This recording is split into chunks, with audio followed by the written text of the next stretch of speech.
Why don't we get into the Combine? And going into the Combine, I know everybody can't wait for this because what does it mean? It means the draft's around the corner. Free agency is going to open up in a couple of weeks. So wherever you see these players to be on your list and where you think you could draft them in this year's draft, you're going to decide on where you're going to go in free agency. But watching the Combine on the NFL Network, not only is it grueling, it's absolutely boring.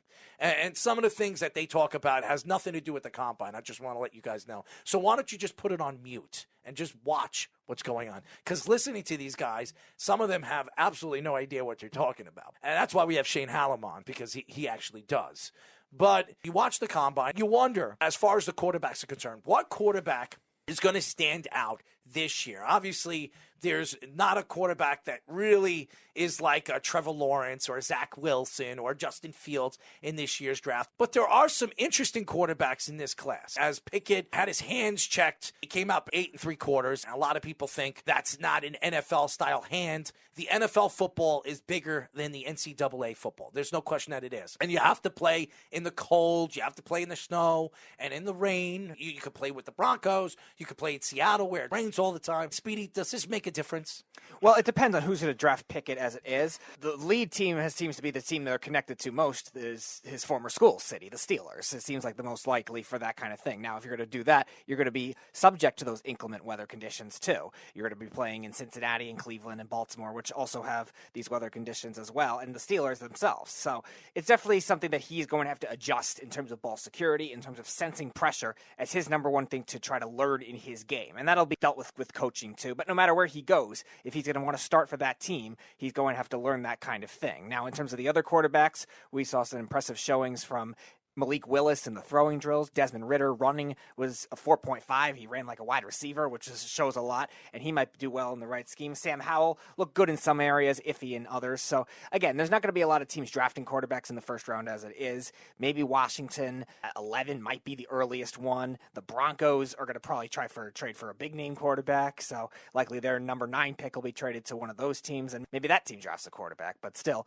it's likely only probably 2 or 3 first-round guys anyway. I mean, when you look at the hand size, it does affect where some of these teams might look at him and say, okay, I thought he was a 16th pick in the first round, or I think he's the 17th pick in the first round. He's going to drop because of his hand size. I don't really think the hand size has anything to do with the accuracy and what this kid could do in the open field with his arm strength. With the NFL, you have to play in cold places. You have to play in wet places. Does it affect his throwing position? Absolutely.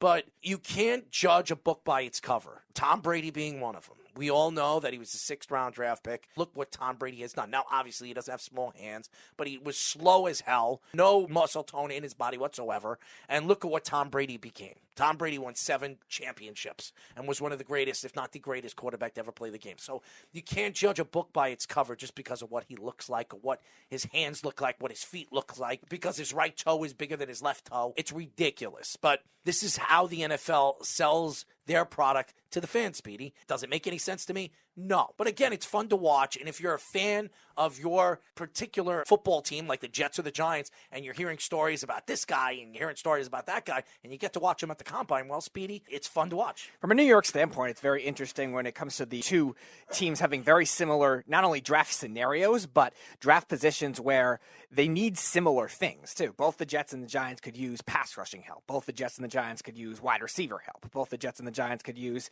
some offensive line help. The Giants need it more than the Jets for the offensive line, but the Jets could still draft Lindenbaum. They could still draft one of the interior guys. They could draft Evan Neal if he somehow falls to 4. I don't know if he will, but still, it's an option for them, too. And they both have 2 first-round picks. They both have 2 top 10 picks. So both of them definitely could go after a receiver. You heard the Jets have a lot of interest with Drake London, and he did not run it at the Combine, but he's going to be doing it at his pro day.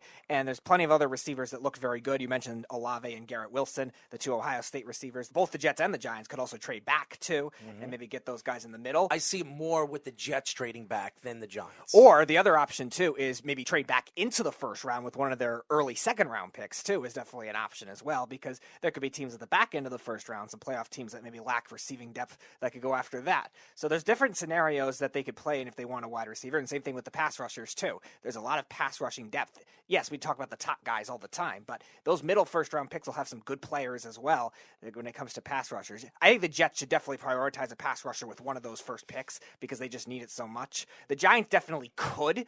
I would want them to, but they didn't necessarily have to because they need a lot more things than the Jets need right now in terms of getting that offensive line back going and a lot of the other areas that they have holes in on their defense. So they have so many other areas. The Jets probably should prioritize the pass rusher first, whether it's at 4, whether it's at 10. Another scenario for them is Kyle Hamilton, which is a big story right now. Right. So let's say they draft Kyle Hamilton at 4 too. They might even go after somebody like Ojabo or Jermaine Johnson out of Florida State at 10, or they could trade back and get one of those guys too, something like that. So they have so many different scenarios, but it's weird to see them have these similar scenarios in one draft season. And the Jets have the most priority draft stock in the NFL. They have 2 first rounds early. They have 2 early second-round picks. They got 1 early third-round pick and 2 early fourth-round picks. So the Jets are positioned very, very well. Kyle Hamilton is a big name that everybody keeps talking about. A lot of Jet fans are not happy about that. As you hear, this kid could be a Sean Taylor type of player. So if he becomes Sean Taylor, it could change the Jets' defense for a very long time. You don't need that top-end pass rusher if you have a Sean Taylor that can absolutely help the secondary of your defense and actually blitz the quarterback and do things that opens up the field for some of the other defensive players. And Carl Lawson's coming back this year. So who knows? In free agency opens up, the Jets could go after a Lawrence or somebody like that on the other side that could help a Carl Lawson coming back from injury as well. So there's so many things the Jets could do. As far as the Giants are concerned, like you were saying, Speedy, you look at the offensive line, they definitely need to make that offensive line stronger. Nate Soldier is gone. Thomas is the only really good offensive lineman that they have. Right. Maybe you bring in another tackle. You solidify that tackle position so you have your left and your right tackle for the many, many years to come. There's something that the Giants need to do where you can build around that young quarterback who's getting hit, beaten up at the line of scrimmage.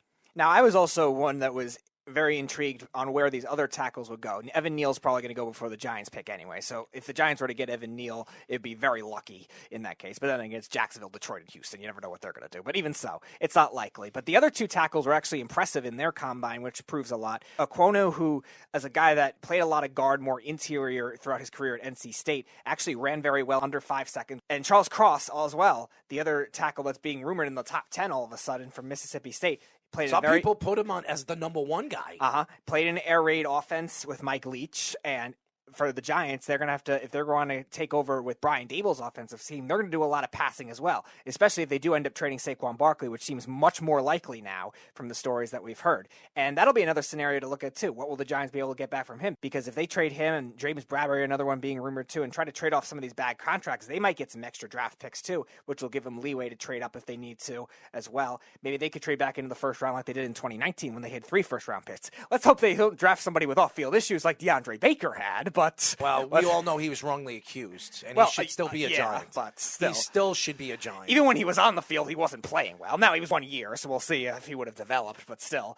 Let's hope they could do better at nailing those picks. Are we really talking about that? I mean, look who his coach was. He wasn't much of a coach. He was gone pretty quick as well. So you can't blame DeAndre Baker. And DeAndre Baker still could have been a great player. It's unfortunate what happened. Maybe his career would be different, but who knows? Speedy, are you ready for this segment? Yep. It is time for Crunch Time. It's time for Crunch Time. Read the tackle. Got to see the pitch. All right, we'll start this week with a little college basketball. Tonight is the final home game for Coach K. They play against North Carolina, their bitter rival. Buy or sell, Duke will win this game by 10 or more points. Absolutely going to buy it. You talk about Coach K. Coach K is everything you want when it comes to a college basketball coach. He's done everything. He's won everything. When we talk about the greatest coaches of college history, I would say Coach K is on the top of that list. Fantastic. Nick Saban is probably one of the greatest coaches of this era as far as college coaches are concerned, and I would put Coach K when it comes to basketball. Absolutely. They win more, and more every single year because of this guy. I'm going to say I'm going to buy it. I'm going to buy it too. I know North Carolina's played better in recent weeks in order to get themselves into some kind of tournament relevancy, but I think this is something special for Duke. Their top players, I think, are definitely going to come through, especially against a bitter rival rival like North Carolina, I feel like there will be a ceremonious end as well. I am going to buy it.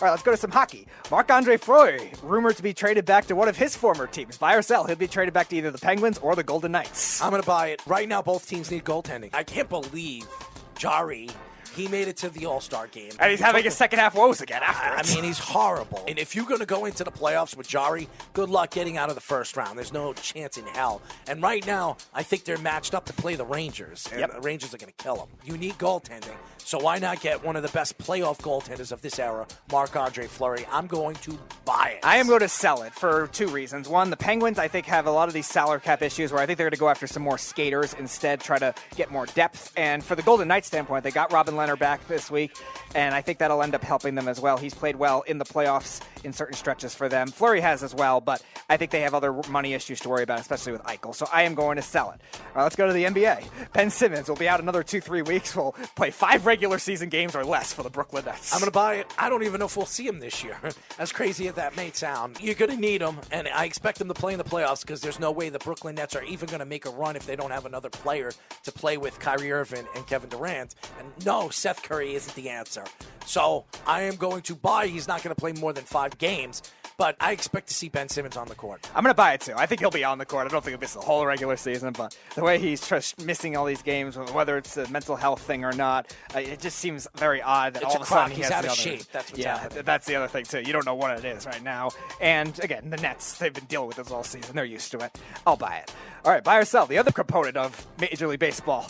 The players, certain players, a.k.a. Joey Gallo, wants to ban the shift. Buy or sell, it's going to happen. I hope so. It will help the game. Some of these players, like Joey Gallo, like Giancarlo Stanton, all these pull ball hitters, I think it would absolutely benefit them. Obviously, you're professional baseball players, and you expect them, if you need to hit the ball in the open field, you should be able to hit the ball in the open field. But I think it's hurt the game. Joe Madden brought it back into the game. It's been around for forever, since Ted Williams. But it's been really brought back from the Tampa Bay Rays. So I am going to buy it. I'm going to sell it. I just think there's too many other small market teams that are going to benefit more on the analytical standpoint, too. And I know the players' union is definitely very strong, but I don't know if there's enough of attraction right now, especially with them wanting a season to come back. If this was brought up maybe at the beginning of the lockout, I would probably think more of it, but I think it's too late to have to worry about that when they have other issues, so I am going to sell it.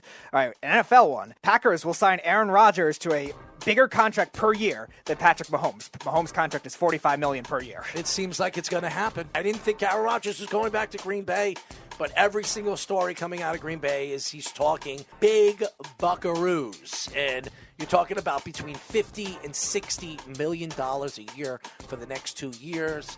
I do buy it. I think it's going to happen. I'm going to sell it. I still think he'll end up getting traded. I think he's still disgruntled with his organization. I don't know if Aaron Rodgers cares about the money. I think this is a last-ditch effort from the Packers more than it is of Aaron Rodgers. They're trying to make it about Aaron Rodgers. The media is to try to make it a bigger thing, but I don't think it's going to happen. I still think he'll get traded. He is done as a Packer. I will sell it. From the positive end of college basketball to the negative end, Georgetown's losing streak, 19 games now.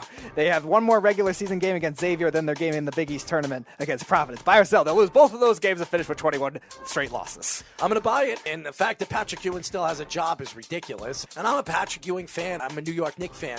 I don't know what's going on with Georgetown. I don't know what's going on with Patrick. I thought Patrick was a good fit over there when he took over for that college team and his old college team, Georgetown. So I don't know what's going on, but I am absolutely going to buy it. 21 in a row. Yeah, I'm going to buy it too. I think they'll play close with Xavier. They're not a great team, but I do think they'll end up still finding a way to win. They need to beat this game to get to the tournament seeding, and they're definitely not going to lose against Providence, so I'll end up buying that. All right, buy or sell. We'll go back to one more football one. Kyler Murray, who his agent sent a big letter. Maybe some selfish things in there. They will lose Kyler Murray at a trade before the end of next season. I'm going to sell it. It seems like Kyler Murray likes to speak. We've seen a lot of quarterbacks like to do this and never get what they want. I think Kyler Murray wants to be out of there, but as long as Kingsbury is there, he will be there. So I am going to sell it. I'm going to sell it too. I think the Cardinals are going to pay him this offseason. I think they'll make him, really? I think they'll pay him right this away. Early? I think they will. I think they're going to try to make it work. They have a lot of players on good contracts right now. Yeah, they lost a couple veterans in the offseason that they signed to one-year contracts. Okay. But most of the rest of their team is young. They don't have a lot of bad contracts right now that they have to worry about. I think they're going to make Kyler Murray happy right now and then deal with the little bit of holes they have on their team because they don't have many of them. A couple secondary pieces, a nose tackle to help out their run defense, and a little bit of O-line. It's not much left. I think they can afford to do it. I'm going to sell it. I think they're going to pay him right now. All right, one more. Another team in Arizona. The Phoenix Suns, 50-12 right now. Buy or sell. They will finish the season 65 or 17 or better, which surpasses Chris Paul's next season in Houston. I'm going to buy it. I think this is the best team in basketball. They've been the best team in basketball for the last 2 years, and it has everything to do with Chris Paul. The reason why is he wins. He makes everybody around him a winner. Yes, I know he's never won a championship, and that's something to say about the team and the team play going into the playoffs. But every team he's ever gone to, he's taken them to the playoffs, bad or good.